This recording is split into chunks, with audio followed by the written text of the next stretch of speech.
Hello students, इसके पहले के वीडियो में हमने थर्मामीटर के बारे में देखा था। ठीक है, डिफरेंट टाइप के थर्मामीटर्स हमने देखे थे। उसमें उसका एक एक्सपेरिमेंट देखिए पेज नंबर 34 पे।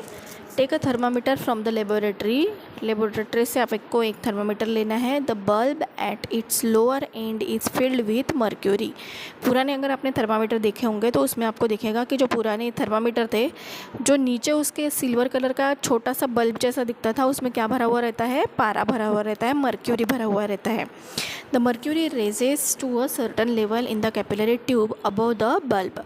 अगर वो मर्क्यूरी गर्म होता है, आजू बाजू उसके एटमॉस्फेयर राइज हो जाता है टेम्परेचर, तो वो क्या हो जाता है? वो जो मर्क्यूरी है वो क्या हो जाता है? कैपिलरी में, मतलब ऊपर का जो उसका कांच का ये होता है, ट्यूब होता है, उसमें वो ऊपर ऊपर चढ़ता है।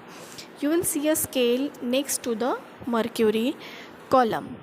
Reading the figure near the level of the mercury tells us the temperature of air around the bulb of the thermometer. वो जितना बढ़ेगा, जितना ऊपर जाएगा, उतना उसका टेम्परेचर हम लोग काउंट करेंगे. Hold the thermometer in water so that the bulb is completely immersed in the water and read the temperature of the water. Repeat the activity taking some hot water in one vessel and cold water in or ice in another. Note the temperature. इस तरीके से आपको क्या करना है? वो thermometer अलग अलग इसमें रख के कोल्ड वाटर में या मतलब ठंडे पानी में, या फिर आइस में, या फिर नॉर्मल हॉट वाटर में, वार्म वाटर में, ऐसे अलग अलग जगह उसे रख के आपको क्या करना है? उसका टेम्परेचर लेना है. अब देखो कुछ एग्जांपल्स दिए हैं यहाँ पे टेम्परेचर के. बॉइलिंग वाटर, जो पानी उबलता हुआ रहता है उसका टेम्परेचर कितना रहता है? 100 degree Celsius.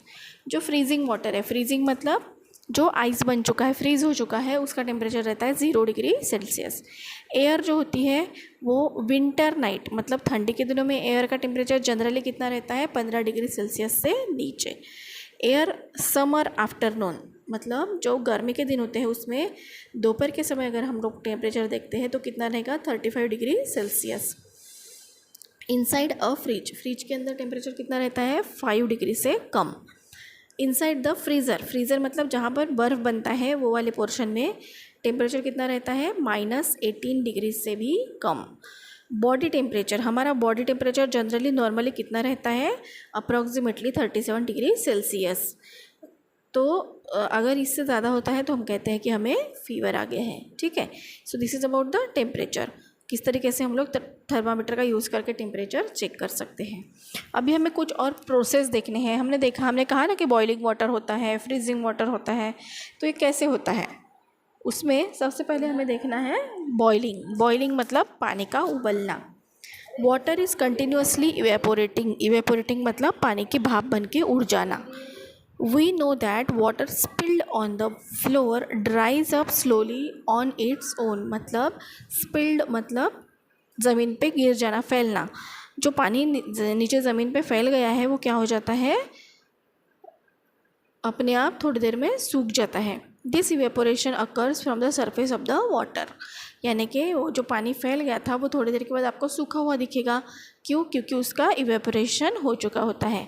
What happens when water boils, क्या होता है जब पानी बॉईल हो जाता है? तो as the water gets heated its temperature increases and it evaporates at a faster and faster rate. क्या हो जाता है? जो पानी होता है वो जब हीट हो जाता है, गर्म हो जाता है, हीटेड हो करते हैं हम उसे, टेम्परेचर उसका बढ़ जाता है और उसकी वजह से वो क्या हो जाता है? फास्ट वो इवेपोरेट होता है, यानी कि उसकी भाप बन जाती है. When water kept on a stove attains a particular temperature or level of heat, then evaporation takes place in all parts of the body of the water. यानी कि जब टेम्परेचर बढ़ जाता है एक लेवल के बाद, जब हम उसे स्टोव पे रखते हैं, गैस पे रखते हैं, तो उस लेवल के बाद में जब वाटर क्या हो जाता है? उसका टेम्परेचर बढ़ जाता है, तो जो इवेपोरेशन है वो सभी जगह से वाटर के चालू हो जाता है. Then we see water bubbles rising at faster and faster rates to the surface and steam mixing in the water. क्या हो रहा है यहाँ? जब पानी का टेम्परेचर बहुत बढ़ जाता है तो क्या हो जाता है, फिर वो उसमें बबल्स दिखते हैं हमें, और ये बबल्स बहुत सारे बढ़ जाते हैं, और उसके बाद जो इवेपोरेशन होता है, जो पानी के वाटर के ये बनते हैं, वेपर्स बनते हैं, वो क्या हो जाते हैं, फटाफट एयर में मिक्स हो जाते हैं। This is called boiling of water और इब्यूलिशन। ठीक है, बॉइलिंग ऑफ वाटर यानी कि जो वाटर है उसका एक पर्टिकुलर टेम्परेचर के बाद में बबल्स तैयार होते हैं, बहुत ज़्यादा बबल्स होते हैं, और जो वाटर के वेपर्स है वो फटाफट एयर में मिक्स हो जाते हैं। इसे ही हम कहते हैं बॉइलिंग ऑफ वाटर या ebullition. At sea level pure water boils at 100 degree Celsius. 100 degree Celsius पे नॉर्मली पानी जो है वो बॉईल हो जाता है। This is boiling point of water. When water vapour cools it is converted into water again. जब वाटर वेपर है उन्हें अगर जैसे देखो पानी को गर्म करते हैं तो उसके वाटर वेपर बनते हैं, उसी वाटर वेपर को जब हम ठंडा करेंगे तो क्या हो जाएगा, वो वापस से पानी में कन्वर्ट हो जाते हैं। इसे हम कहते हैं कंडेंसेशन। ठीक है, दो चीज़ें आपको याद रखना है, एक है इवेपोरेशन, दूसरा है कंडेंसेशन। इवेपोरेशन का मतलब होता है पानी की भाप बनना, और कंडेंसेशन का मतलब होता है कि भाप से फिर से पानी तैयार होना। ठीक है, condensation of steam also takes place at 100 degree Celsius. Steam के भी कंडेंसेशन कौन सा टेम्परेचर पे होता है, 100 डिग्री सेल्सियस पे।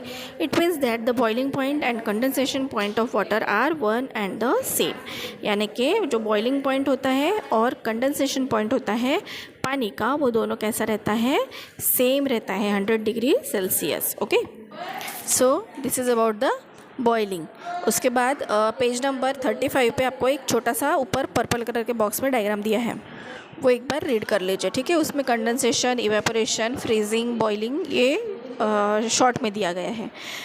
ये जो बॉइलिंग है ये आप पढ़िए अच्छे से, उसमें से जो बॉइलिंग ऑफ वाटर की डेफिनेशन, कंडेंसेशन और इवेपोरेशन की डेफिनेशन दी है उसे अच्छे से अपनी कॉपी में लिखिए। ठीक है।